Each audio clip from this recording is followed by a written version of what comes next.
কলকাতার শীতের সকালের একটা আলাদা মজা আছে।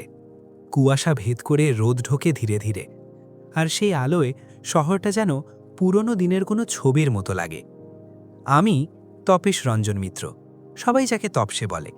সেই সকালেই বসেছিলাম আমাদের ২১ নম্বর রাজনারায়ণ স্ট্রিটের বাড়ির বারান্দায়, হাতে গরম চা, সামনে আনন্দবাজার পত্রিকা।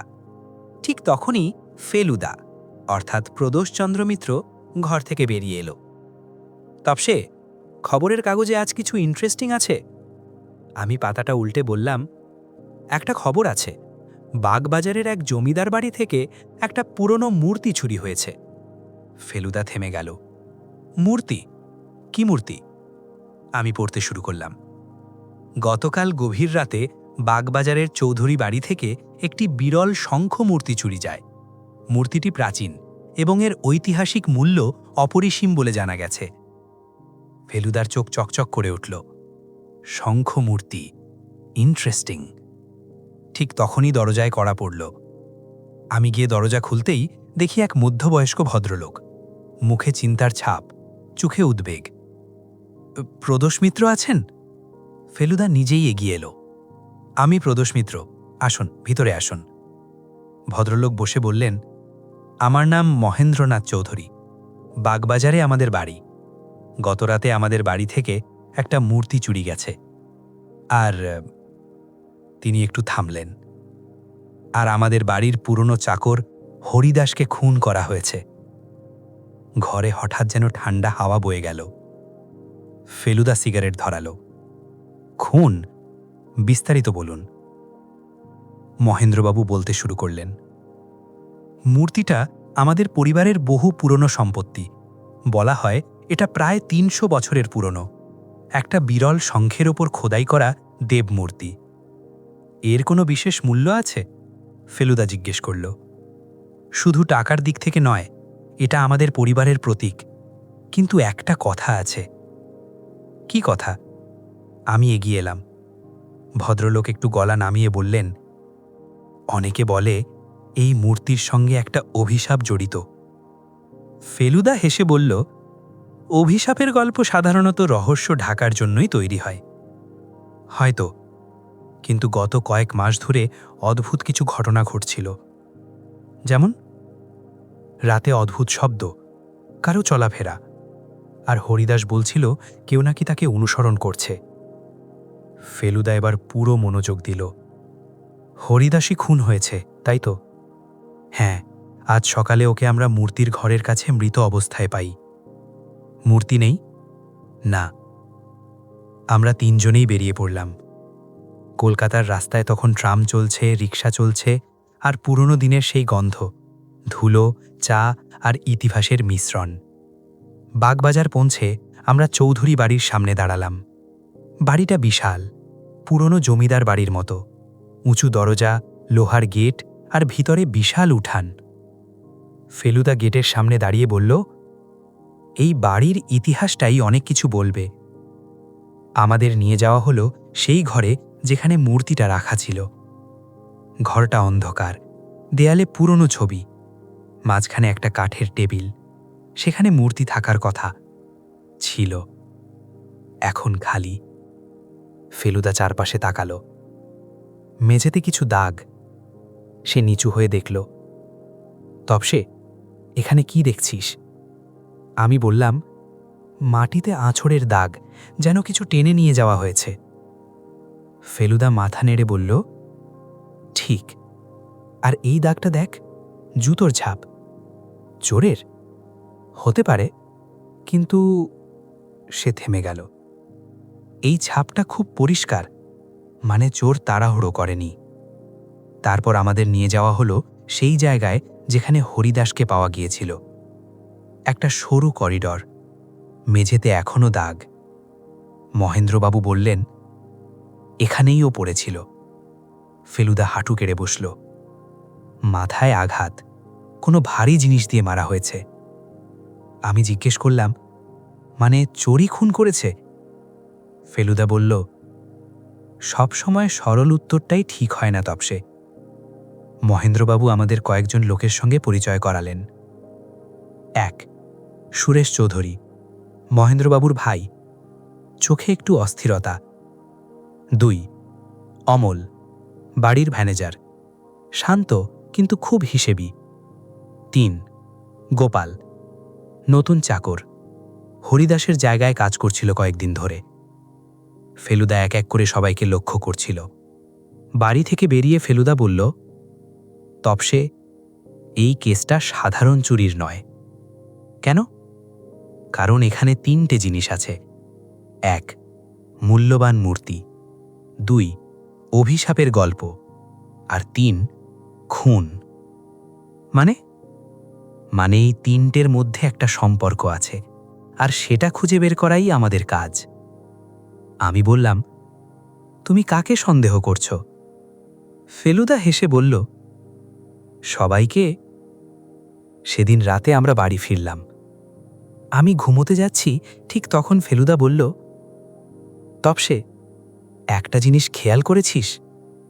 কি? মূর্তিটা শঙ্খের ওপর তৈরি। শঙ্খ মানে সমুদ্র, কিন্তু এটা পাওয়া গেছে নদীর ধারে এক গ্রামে। তাতে কি? মানে এই মূর্তির ইতিহাস এখনো পুরো জানা যায়নি। সে জানালার দিকে তাকালো।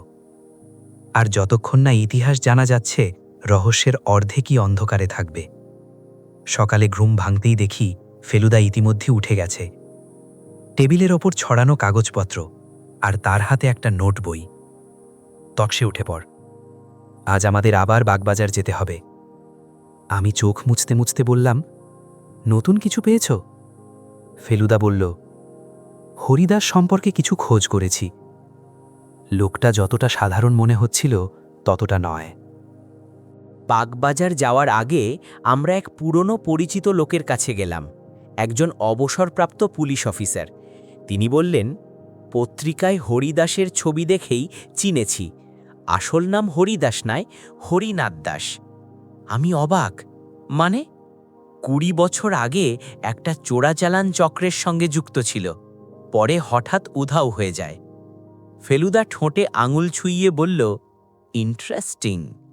তারপর? আমি জিজ্ঞেস করলাম। তারপর আর কোনো রেকর্ড নেই। মনে হয় নাম বদলে নতুন জীবন শুরু করে। আমরা পৌঁছালাম চৌধুরী বাড়িতে। আজ বাড়ির পরিবেশ আরও ভারী। মহেন্দ্রবাবু বললেন, রাতে আবার অদ্ভুত শব্দ হয়েছে।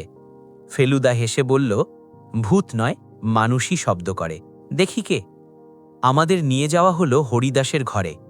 ছোট্ট ঘর, একটা খাট, একটা ট্রাঙ্ক, আর কিছু পুরনো জামা কাপড়। ফেলুদা ট্রাঙ্ক খুলল। ভিতরে কিছু পুরনো কাগজ, একটা নৌকার টিকিট, আর একটা ছোট বাক্স। বাক্স খুলতেই আমরা অবাক। ভিতরে একটা পুরনো মানচিত্র। আমি বললাম, এটা কি? ফেলুদা বলল, সম্ভবত কোনো জায়গার ম্যাপ, কিন্তু সে আঙুল দিয়ে দেখালো, এই জায়গাটা দেখ, চিহ্ন দেওয়া আছে। ফেলুদা বলল, তপসে, এই কেসটা শুধু চুরি নয়। তাহলে? এটা একটা বড় কিছুর অংশ, হয়তো গুপ্তধন বা কোনো পুরনো রহস্য। ঠিক তখনই আমরা সুরেশবাবুকে করিডোরে দেখতে পেলাম। তিনি আমাদের দেখে একটু চমকে গেলেন। আপনারা এখানে কেন? ফেলুদা শান্তভাবে বলল, হরিদাসের ঘর দেখছিলাম। সুরেশবাবু একটু নার্ভাস হয়ে বললেন, ও তো স্রেফ একটা চাকর ছিল, এত খোঁজার কি আছে? ফেলুদা চোখ সরু করল। কখনো কখনো সবচেয়ে সাধারণ লোকের কাছেই সবচেয়ে বড় রহস্য লুকিয়ে থাকে। সেদিন আমরা ঠিক করলাম রাতে বাড়িতে থেকেই নজর রাখব। মহেন্দ্রবাবু রাজি হলেন। রাত প্রায় 12টা। পুরো বাড়ি নিস্তব্ধ। হঠাৎ খট খট খট। আমি চমকে উঠলাম। ফেলুদা, শুনতে পাচ্ছ? ফেলুদা ফিসফিস করে বলল, চল। আমরা ধীরে ধীরে শব্দের দিকে এগোলাম। শব্দটা আসছে সেই মূর্তির ঘরের দিক থেকে। ঘরের দরজা একটু খোলা, ভিতরে একটা ছায়া নড়ছে। ফেলুদা ধীরে দরজা ঠেলে দিল। হঠাৎ একজন লোক দৌড়ে বেরিয়ে গেল। ধর! ফেলুদা চিৎকার করল। আমরা পিছু নিলাম, কিন্তু লোকটা অন্ধকারে মিলিয়ে গেল। ফিরে এসে দেখি ঘরের মেঝেতে কিছু পড়ে আছে। ফেলুদা তুলে নিল। তপসে, এটা দেখ। আমি দেখলাম একটা ছোট পিতলের টুকরো। এটা কি? মূর্তির অংশ হতে পারে। মানে চোর আবার এসেছে? হ্যাঁ, আর তার মানে মূর্তিটা এখনও পুরোপুরি তার কাছে নেই। ফেলুদা বলল, এখন পর্যন্ত যা বোঝা যাচ্ছে, ১, হরিদাস কোনো রহস্য জানত, ২, সেই কারণে তাকে খুন করা হয়েছে, ৩, মূর্তিটা শুধু মূর্তি নয়, এর সঙ্গে অন্য কিছু জড়িত। আমি বললাম, মানে গুপ্তধন?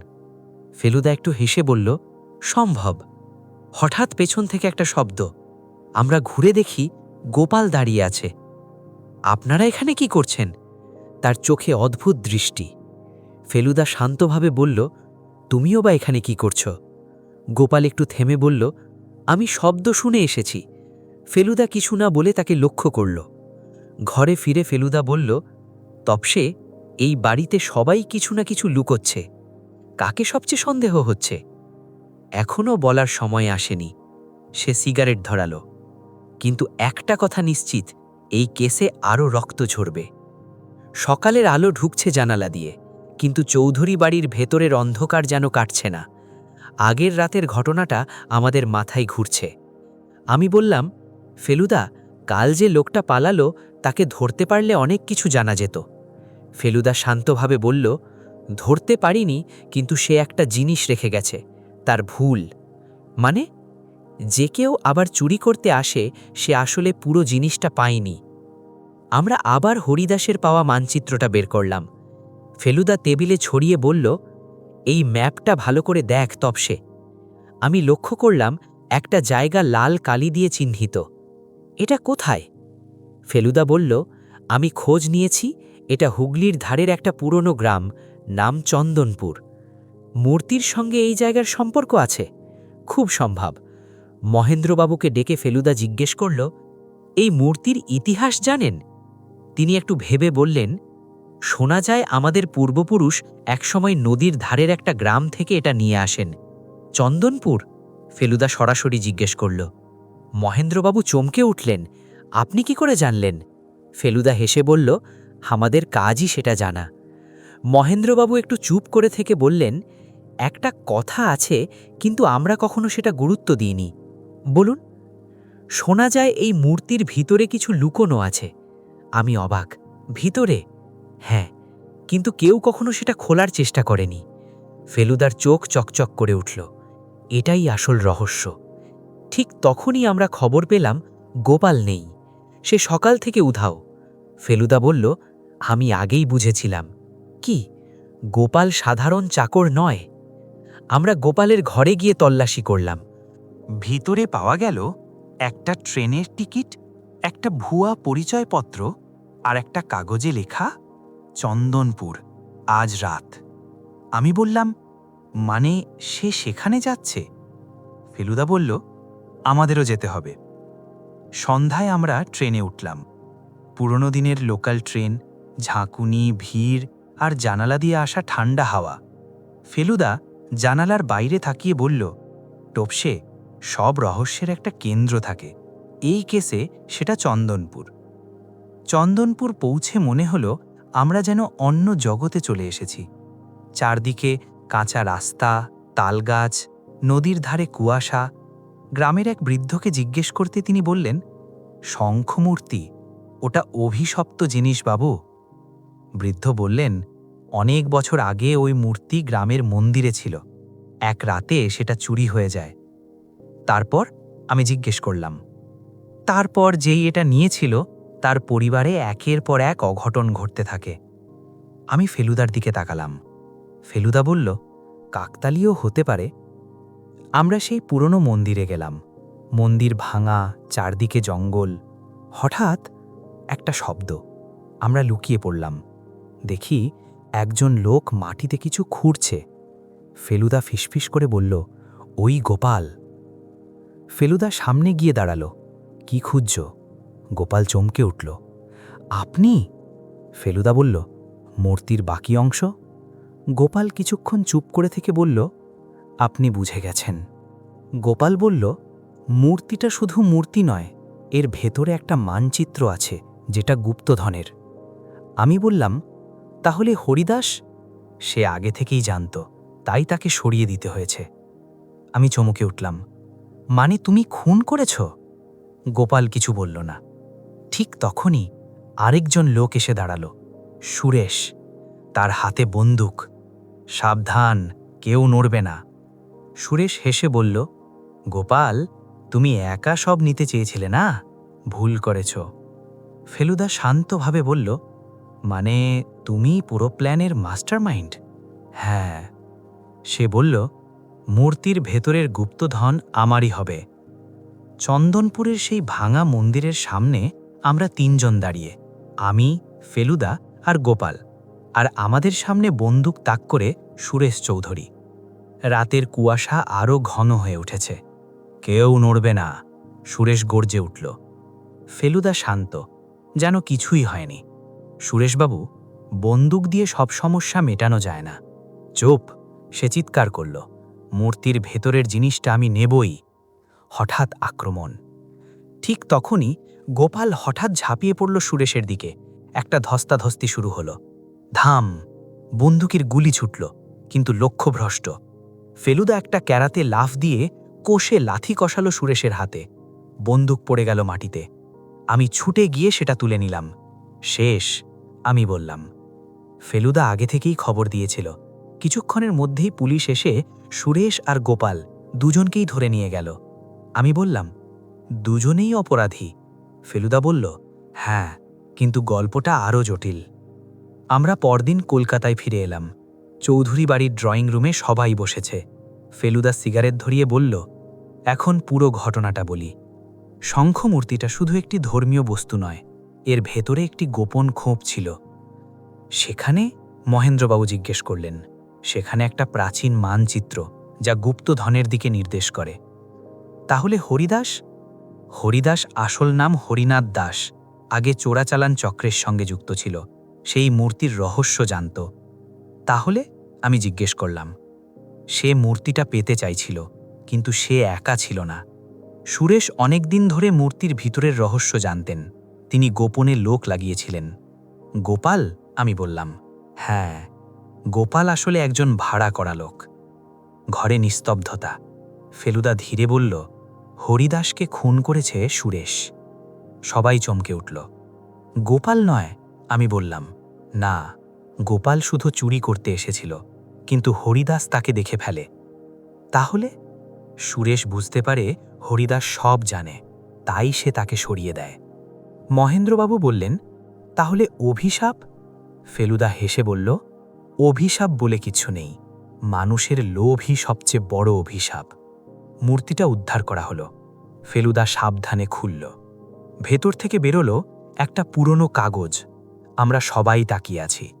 ফেলুদা পড়ল, এটা কোনো গুপ্তধনের মানচিত্র নয়। তাহলে? আমি অবাক। এটা একটা বার্তা।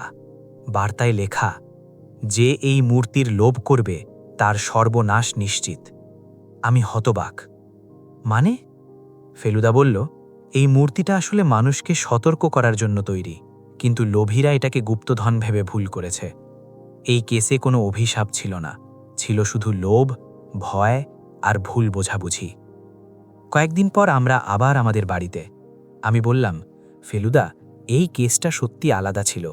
ফেলুদা হেসে বলল, প্রতিটা কেসই আলাদা তপসে, শুধু চোখ খোলা রাখতে হয়। সে জানালার বাইরে তাকালো। কলকাতার রাস্তায় আবার সেই চেনা কোলাহল, কিন্তু কোথাও যেন লুকিয়ে আছে আরও এক রহস্য।